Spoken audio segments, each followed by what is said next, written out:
Welcome to the deep dive. Today, we're taking a real plunge, a culinary one, deep into the heart of Italy. We're focusing specifically on those amazing pasta sauces and the really fundamental primi piatti, the first courses that really set the tone for an Italian meal. It's a brilliant topic. And yeah, we've gathered quite a bit of material for this deep dive. We've got insights from some popular YouTube channels, Mashed, Chef Billy Parisi, Not Another Cooking Show, Sip and Feast, and also Top 10 Foodies, plus a really useful blog post from Blog's Quiz Shop called Wonderful Must-Try Italian First Courses, I Primi Piatti. Right. And our goal here, as always with the deep dive, isn't just to, give you recipes.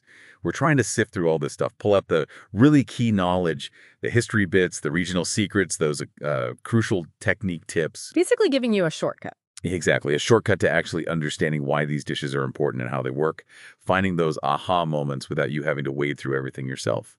So let's get into it. Okay, let's start right at the beginning. Il primo piatto.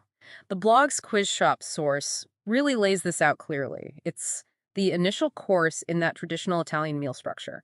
It comes after the antipasto, but importantly, before the main course, the secondo. And it's way more than just a starter, right? The blog calls it a crucial dining feature. It really sets the stage, establishes the expectation for the whole meal that's coming. Absolutely. These aren't like tiny little bites. The sources describe primi piatti as typically hot, pretty substantial dishes.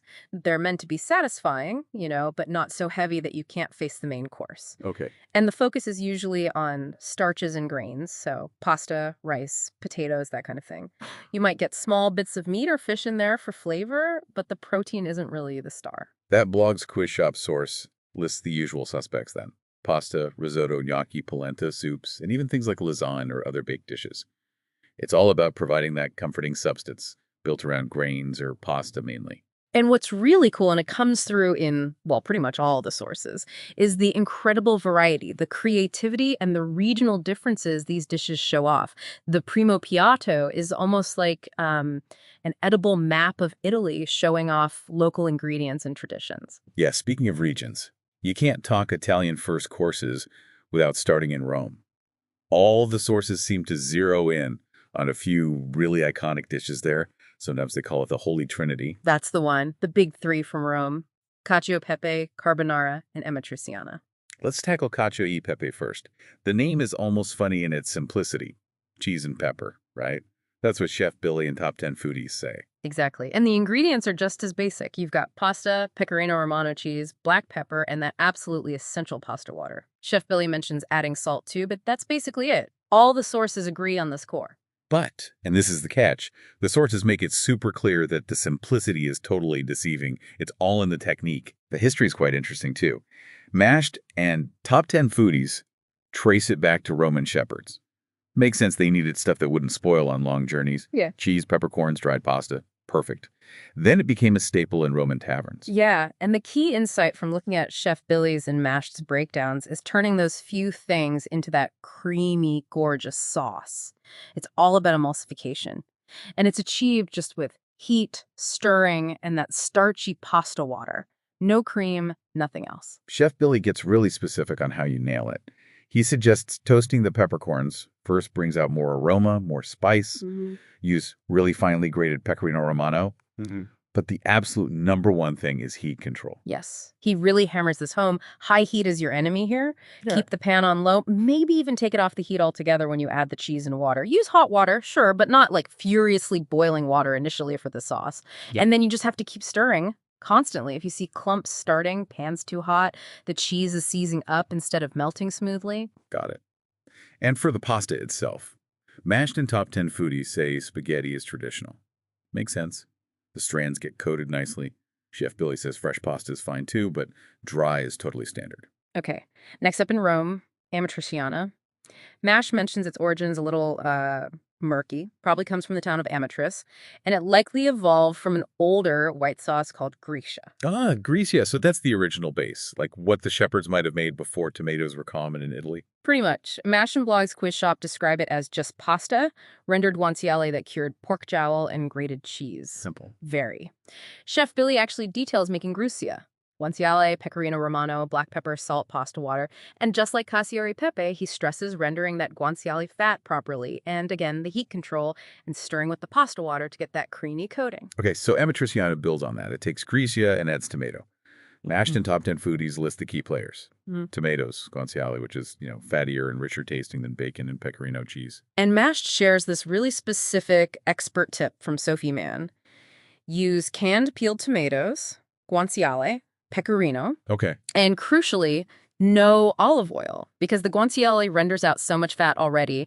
And get this, definitely, no onions or garlic. Wow, really? No onions or garlic. That's pretty strict. It is. It shows how traditional these Roman recipes can be. For the pasta, usually spaghetti again, but sometimes bucatini, that thicker, hollow spaghetti, which gives it a different kind of chew. Right. And that brings us to the third one, probably the most famous Roman pasta worldwide, carbonara. Oh, yeah. Mashed puts it in the Holy Trinity. Top 10 Foodies confirms its global fame. Mashed points out it's simple, unpretentious, but because it's so simple, you absolutely need the best ingredients. There's nowhere to hide flaws. So what are those core ingredients? All the sources mashed, Top 10 Foodies, Chef Billy, they all agree. Guanciale, egg yolks, and pecorino cheese. Mashed mentions traditional carbonara only uses a tiny bit of freshly cracked pepper, though lots of modern versions add more. Chef Billy includes pepper. He also notes you can use pancetta or bacon if you absolutely can't find guanciale, but, it's not the classic way. And the technique is where that magic creamy texture comes from, right? But without any actual cream. Exactly. Chef Billy and Mashed describe frying the guanciale first until it's rendered down and crispy. That rendered fat is super important for the sauce base. Then you mix the egg yolks with the pecorino to make this thick, kind of luxurious paste. Okay. Then you toss your cooked pasta with the rendered guanciale and its fat. And here's where that cacio e pepe lesson comes back. You add the egg and cheese mixture off the heat, or maybe over super, super low heat. Then add some pasta water. Chef Billy is really emphatic about that. Turn the heat off, then stir continuously. That encourages the emulsification, creates that smooth sauce with the little crispy bits of guanciale mixed in. Yeah, and that's where people get confused. Chef Billy points out folks often think there must be cream in it because it's so creamy. But nope, it's just the egg yolk, cheese, and pasta water working together. Oh, and Mashed adds a tip from expert Danielle Oteri. Using really fresh eggs makes a big difference for the best result. Good tip. And pasta pairing. Usually spaghetti again. Usually spaghetti, yeah, but similar long shapes like fettuccine or bucatini work well too. So Rome has these incredibly specific, almost like rules around its key pasta dishes. Minimal, top-quality ingredients, very precise technique. But then, as we move away from Rome across Italy, things change quite a bit, don't they? Oh, completely. That kind of Roman strictness gives way to this amazing regional diversity. The blog's quiz shop source really emphasizes how the local geography, the climate, the ingredients readily available, they all shape the Primi Piatti you find. Right. Like heading north, pasta isn't quite the absolute ruler. It is further south. You start seeing more risotto and polenta, as blog's quiz shop mentions. Exactly. You might find a simple polenta con funghi polenta with mushrooms. But the North is also really famous for its stuffed pastas like tortellini and agnolotti. Ah, yes. Tortellini in brodo. That screams northern Italy, doesn't it? Specifically Bologna, Emilia-Romagna. Top 10 Foodies and Mashed both mention it's a big regional specialty, often served at Christmas. Yeah, and the filling is quite specific and rich. Mashed and Top 10 Foodies list pork loin, prosciutto, mortadella, parmigiano reggiano, eggs, and a bit of nutmeg. And it's served really simply, just floating in a clear, flavorful chicken broth. Katie Clark in the Mashed source calls it her absolute favorite, a real taste of that region. Sounds amazing. Mashed also mentions that in Reggio Emilia, they sometimes use capelletti, which is a slightly different shape of filled pasta, but similar idea. And there are other northern stuffed pastas too, right? Like tortelli? Yes, tortelli are mentioned similar to ravioli, popular across Tuscany, Emilia-Romagna, Lombardy. Top 10 Foodies gives an example of a popular one filled with squash, just served simply with browned butter and Parmigiano. That mention of butter takes us nicely to another northern classic, burro e salvia. Right. Butter and sage sauce. Right. Mashed points out this is typical in areas where butter, not olive oil, is the traditional cooking fat. It's incredibly minimal, just butter and fresh sage leaves. So how does it work? The technique must be key again. It is. You melt the butter and cook it gently until it just starts to brown slightly, gets that nutty aroma. Then you add the fresh sage leaves right at the end to infuse their flavor. Danielle Oteri in the mash source suggests this simple sauce is perfect for, like, plump-filled pastas, gnocchi, or ravioli, or even those ricotta and spinach dumplings called gnudi. Interesting. Okay, so leaving the butter-loving north, we head south towards the coast, and the story changes again. Big time. As Blog's Quiz Shop points out, southern Italy is really pasta territory. Sauces often feature tomatoes, lots of fresh vegetables, and being near the sea, plenty of seafood. And the absolute classic example of that southern coastal flavor, according to Mashed and Katie Clark, has to be spaghetti alle vongole. Yeah, Clam. definitely. Originated in Naples, it's like the taste of Italian summer. Top 10 Foodies calls it a simple Neapolitan dish. The ingredients listed by Mashed and Katie Clark are pretty straightforward. Clams, garlic, white wine, maybe a little chili pepper, parsley, and olive oil. Simple ingredients, but how does the sauce come together? Well, this is where the magic happens. Mashed explains that the brine released from the clams, the white wine, the olive oil, and crucially, the starch that comes off the cooking pasta, all combine to create this smooth, almost silky sauce that coats the spaghetti. Ah, the pasta water again. Always the pasta water. Blog's Quiz Shop describes sautéing the garlic, adding the clams and wine, and just letting the clams open up and release their juices to form the base of the sauce. Mash also notes there's a red version, rosso, with tomatoes added, but the white bianco version is maybe more classic. And Top 10 Foodies adds it's a big dish for Christmas Eve around Naples. Okay, moving along the coast, there's a dish that looks incredibly dramatic. Alla di sepia. Cuttlefishing pasta? Yeah, Katie Clark in the MASH source calls it the authentic taste of Venice, but you find it in other coastal places too, like Sicily and Calabria. It gets that incredible pitch black color from the cuttlefish ink. How's it made? And what does it taste like? Is it really strong? Mashed describes the process. Usually starts with sautéing onions and the cuttlefish itself, sometimes garlic too.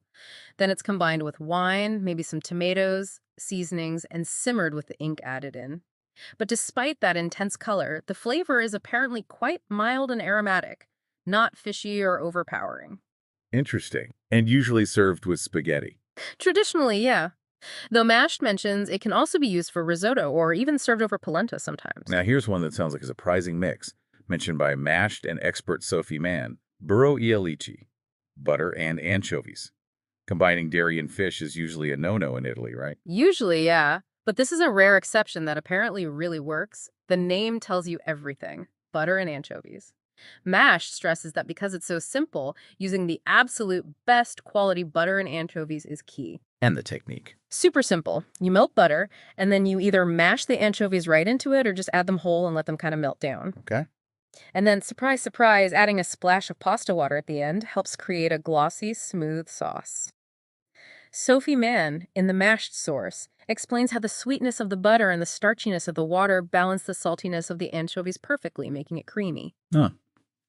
Sounds easy too. Mashed says it's one of the easiest sauces to just whip up at home, and that buttery sauce is supposedly ideal for thin spaghetti. Right. Moving further south, down to Puglia, the heel of the boot, we find a real regional classic, Pugliese orecchiette con cime di rape. Ah, yes. Blog's Quiz Shop highlights this one. Features that little ear pasta shape, orecchiette, which is brilliant for catching chunky bits of sauce. And the star ingredient is cime di rape, which translates as turnip tops. Turnip tops. How does that work? Blog's Quiz Shop describes a really simple method. You boil the pasta, maybe even with the greens sometimes. Sauté some garlic and olive oil.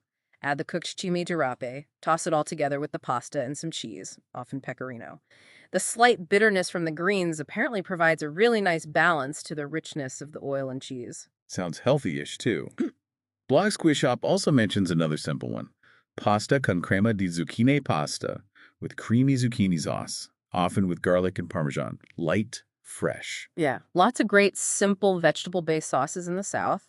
And another one from Naples, Top 10 Foodies points to spaghetti alla puttanesca. Ah, the ladies of the night pasta. That's the one. Though the origin stories are debated, but the ingredients listed by Top 10 Foodies are classic Southern Italy. Spaghetti, tomatoes, anchovies, garlic, capers, olives. A really punchy, flavorful, briny combination. Okay, so we've covered a lot of pasta with sauce. But the Primi Piatto category is broader than that, isn't it? It also includes things like soups and dumplings. Absolutely. Blog's Quiz Shop mentions that soups are a really common and comforting first course in many Italian households.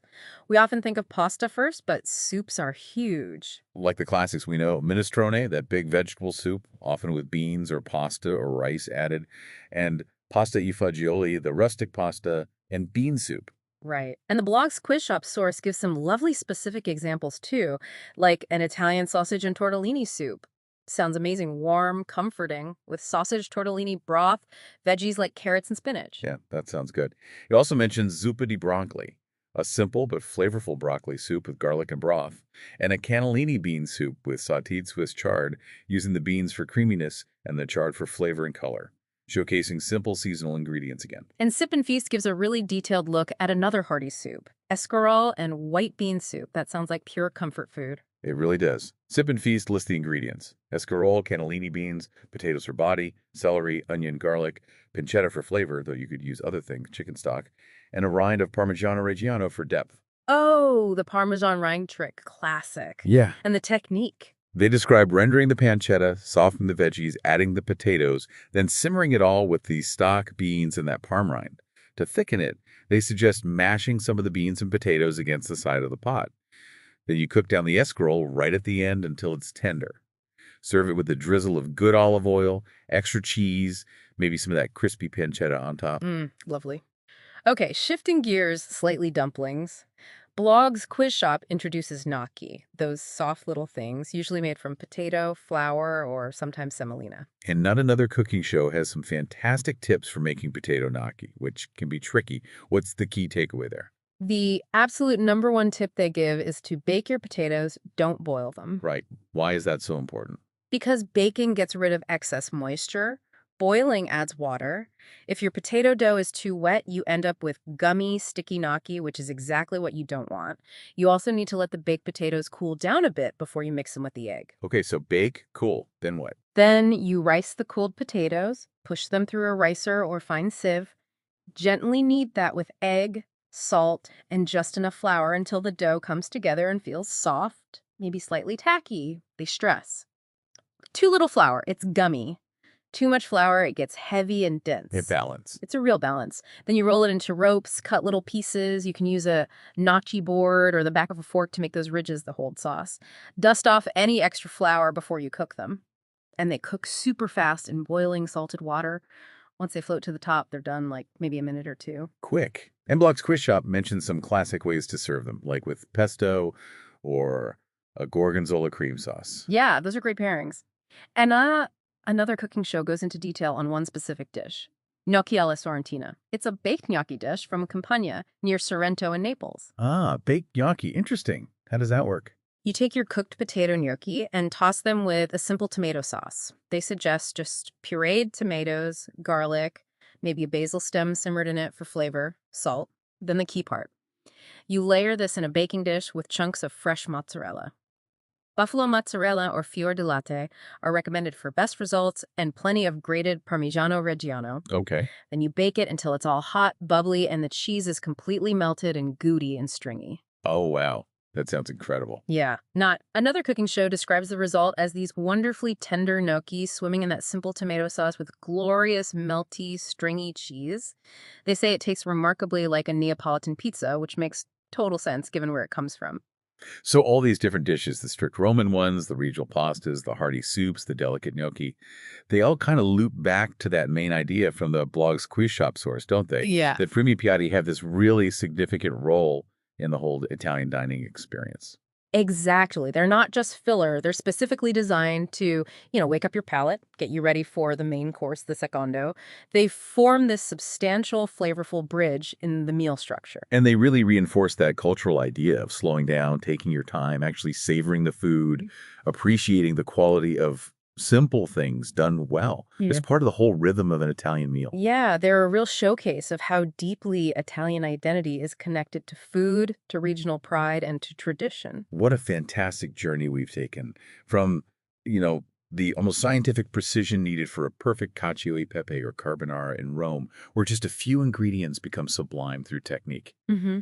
To hearing the stories of different regions in dishes like tortellini and brodo from the north, or that summery spaghetti alle vongole from the south, and then the pure comfort of those soups and perfectly made gnocchi. These first courses really are foundational, aren't they? They absolutely are. They really highlight the power of understanding how ingredients work, the importance of tradition, but also how simple, high quality stuff, treated with care, can become something truly satisfying and memorable. It really makes you think, doesn't it, about the lessons kind of hidden in these dishes. I mean, if combinations that seem incredibly simple, just a few good ingredients handled properly, can create such profound culinary experiences, like that perfect bowl of cassio e pepe, or the unexpected harmony of butter and anchovies, or just a comforting bowl of soup. Mm. What does that suggest about finding depth and satisfaction in simplicity elsewhere? Not just in cooking, maybe in other parts of life too. That's a great thought. What seemingly simple combinations, maybe overlooked combinations, might you explore next, whether it's in your kitchen or somewhere else entirely?